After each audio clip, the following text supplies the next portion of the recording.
Halo anak-anak, salam sehat.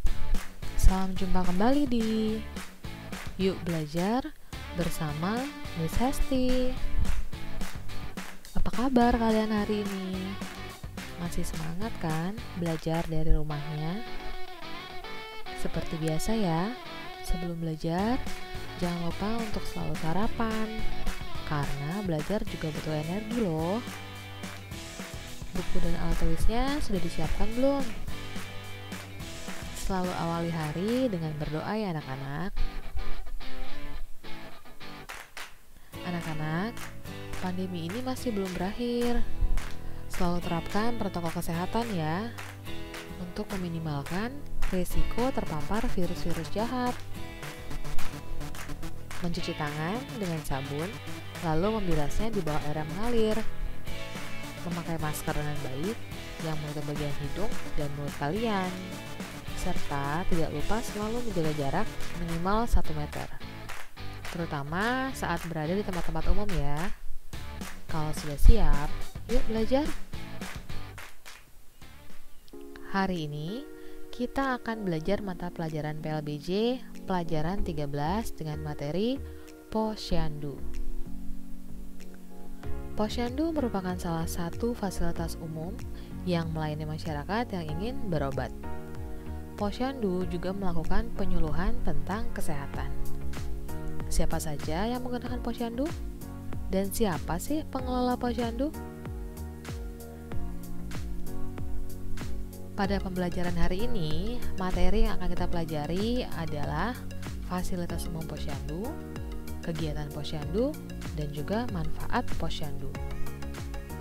Yang pertama, fasilitas umum posyandu.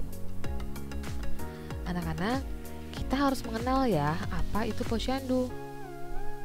Posyandu singkatan dari Pos Pelayanan Terpadu, merupakan fasilitas kesehatan umum yang melayani masyarakat untuk pemeriksaan kesehatan dasar. Posyandu diselenggarakan dari, oleh, dan untuk masyarakat. Kegiatan ini dibantu oleh petugas kesehatan. Peran posyandu di tengah masyarakat sangat besar loh. Meski identik dengan bayi dan balita, kegiatan posyandu dan manfaatnya ternyata tidak hanya sebatas itu. Banyak juga program lain posyandu yang diperuntukkan bagi ibu hamil, ibu menyusui, dan juga lansia.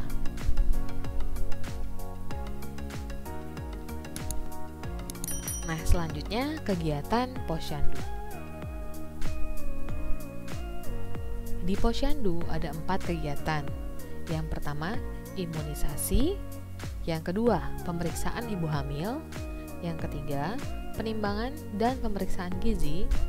Dan yang keempat, pemeriksaan kesehatan lansia. Nah, sekarang kita akan membahas yang pertama, yaitu imunisasi. Imunisasi adalah pemberian vaksin untuk mencegah terjadinya penyakit tertentu. Vaksin adalah obat yang diberikan untuk mencegah suatu penyakit. Jadi, imunisasi itu metodenya anak-anak, sedangkan yang diberikan kepada anaknya adalah vaksin. Nah, imunisasi yang diberikan pada bayi dan balita diantaranya ada 4. Yang pertama, BCG. Vaksin BCG diberikan untuk mencegah penyakit TBC. Lalu, vaksin DPT diberikan untuk mencegah penyakit difteri, pertusis, dan tetanus. Vaksin polio digunakan untuk mencegah penyakit kelumpuhan. Dan vaksin hepatitis B digunakan untuk mencegah penyakit hepatitis B atau penyakit kuning.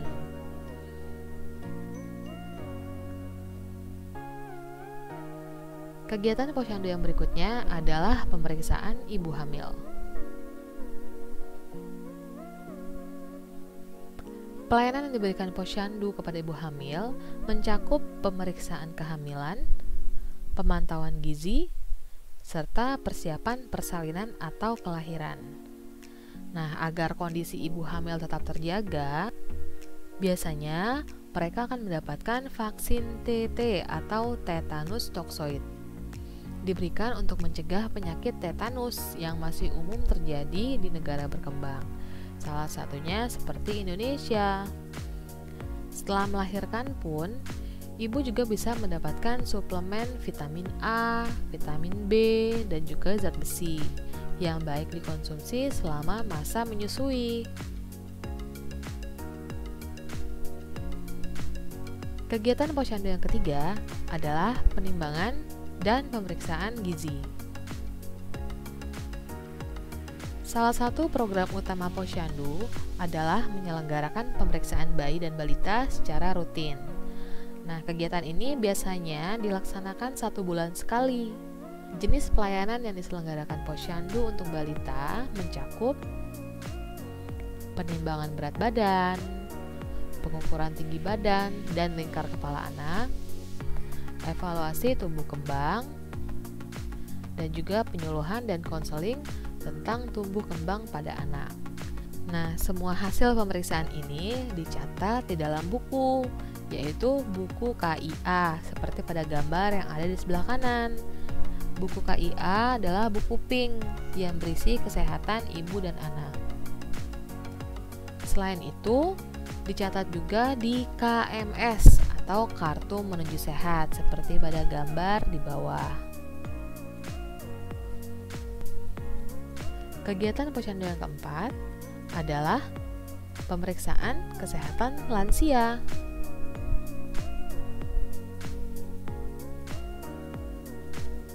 Posyandu tidak hanya penting bagi balita maupun ibu hamil. Lansia juga membutuhkan posyandu untuk memantau kesehatan mereka.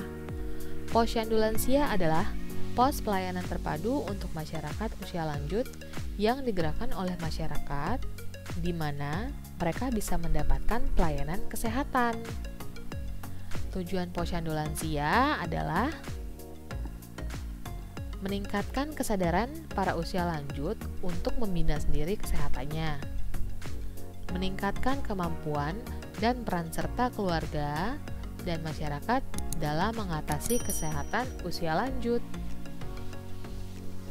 meningkatkan jenis dan jangkauan pelayanan kesehatan usia lanjut, serta meningkatkan mutu pelayanan kesehatan usia lanjut. Itu tadi 4 kegiatan yang ada di posyandu. Selanjutnya, manfaat dari posyandu. Manfaat posyandu bagi ibu dan anak.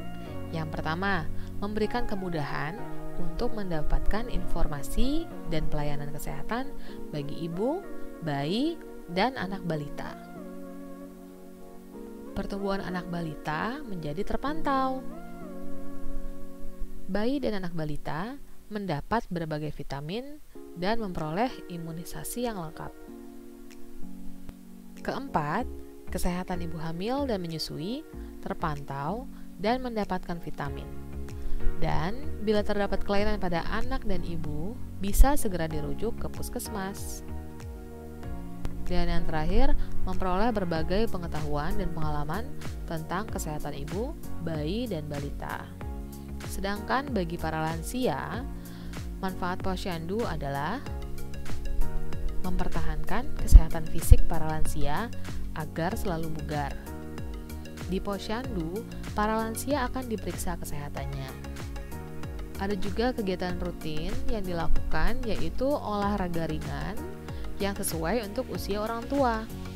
Selain itu, banyak juga penyuluhan pola hidup sehat bagi lansia. Manfaat yang kedua adalah mempertahankan kesehatan psikologis lansia. Saat para lansia ke posyandu, mereka akan bertemu dengan teman sebayanya, jadi bisa saling berkomunikasi dan berinteraksi.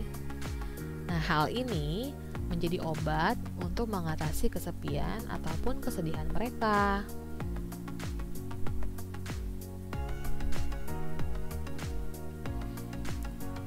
Nah, anak-anak, demikian tadi penjelasan yang dapat Ibu sampaikan untuk materi posyandu hari ini.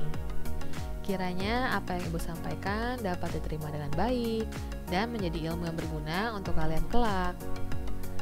Setelah selesai belajar, perhatikan kembali buku dan alat tulis kalian ya. Selalu jalankan protokol kesehatan agar kalian selalu sehat. Jangan lupa juga untuk like dan subscribe channel Miss Hesti. Sampai jumpa di Yuk Belajar Bersama Miss Hesti berikutnya. Terima kasih.